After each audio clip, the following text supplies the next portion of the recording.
চিকেনটা কি কি মশলা দিয়ে মেরিনেট করলাম সেটা জানতে হলে পুরো ভিডিওটা দেখতে হবে। আর আজকে বানিয়েছিলাম বিরিয়ানি এই চিকেনটা দিয়ে। তো বিরিয়ানির জন্য যে মশলাটা আমি ঘরে বানিয়েছিলাম সেটা হচ্ছে এই তো ধনে, গোটা জিরে, শুকনো লঙ্কা, জয়ত্রী, জয়ফল, এলাচ, বড় এলাচ, ছোট এলাচ আর লবঙ্গ।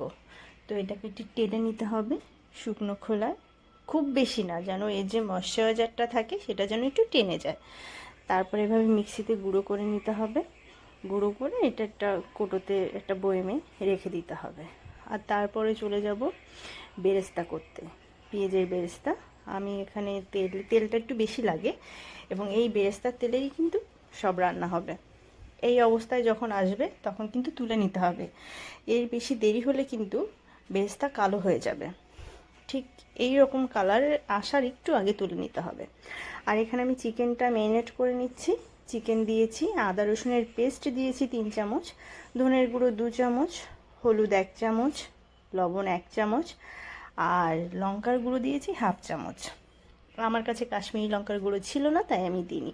আর যে বিরিয়ানির মশলাটা বানিয়েছিলাম সেটা 2 চামচ দিয়ে দিচ্ছি। আমার হাতে যে চামচটা আছে আমি সেটা দিয়েই কিন্তু দিচ্ছি।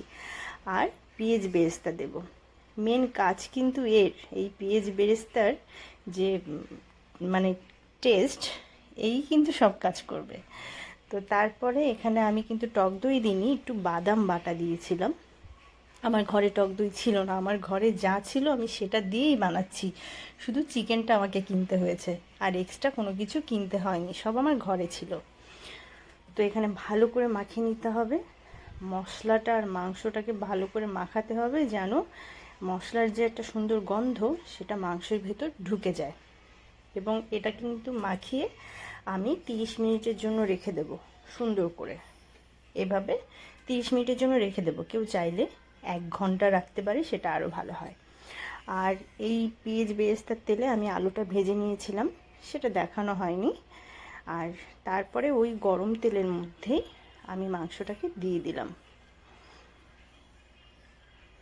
আর এই আর এক্সট্রা মানে ওই পেঁয়াজ বেরেস্তার তেলেই সব কিছু করলে, পেঁয়াজ বেরেস্তার তেলে তো একটা সুন্দর গন্ধ থাকে।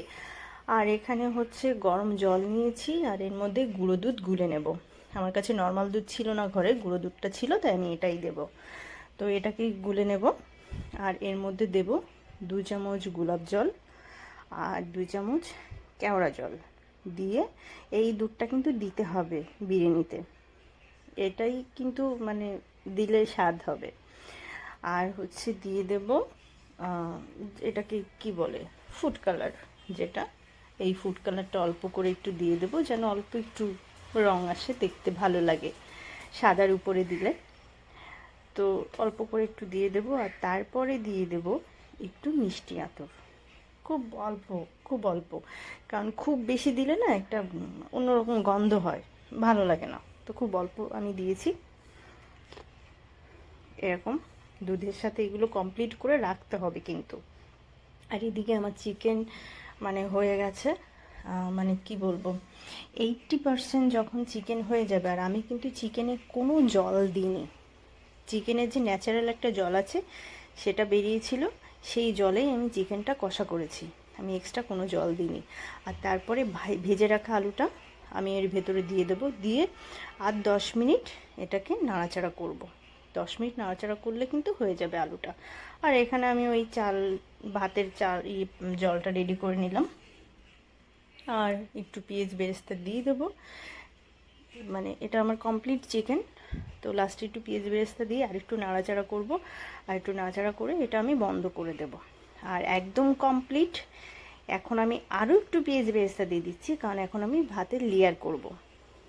তো আমার চাল হয়ে গেছে এখানে, ভাতটা একদম মানে ভাতটাও এরকম মানে 90%, 90%ও নয়, 80% যখন হয়ে যাবে তখন হচ্ছে ভাতটা নামিয়ে ফেলতে হবে।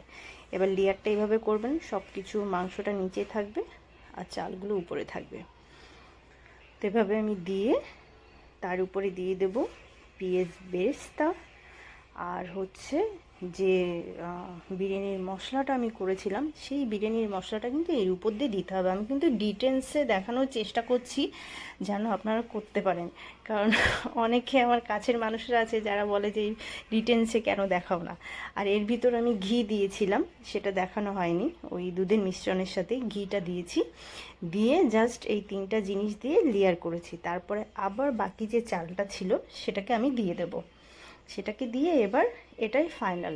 এর উপর দিয়ে আরেকটু পেঁয়াজ বেরেস্তা আর হচ্ছে গিয়ে সেই বিরিয়ানির মশলাটা, ওটা কিন্তু দিতেই হবে, যতবার আপনি লেয়ার করবেন ততবারই দিতে হবে।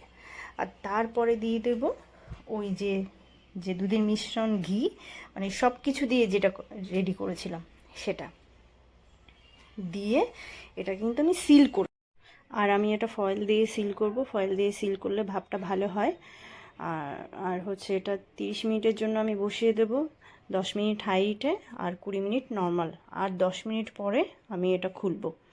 তো এই যে ফাইনাল লুক, আমার বিরিয়ানি রেডি। কি সুন্দর হয়েছে, নিজের প্রশংসা নিজে করছি। তো এই হলো আমার বিরিয়ানি হয়ে গেছে, আর এটা হচ্ছে বাবুকে খেতে দিচ্ছি, আর আমিও খেতে বসে যাব। তো কেমন হলো জানাবেন, আপনারা করে খাবেন। সবাই ভালো থাকবেন, সুন্দর থাকবেন, সুস্থ থাকবেন, আমার পেজটা ফলো করবেন। সবাইকে থ্যাংক ইউ।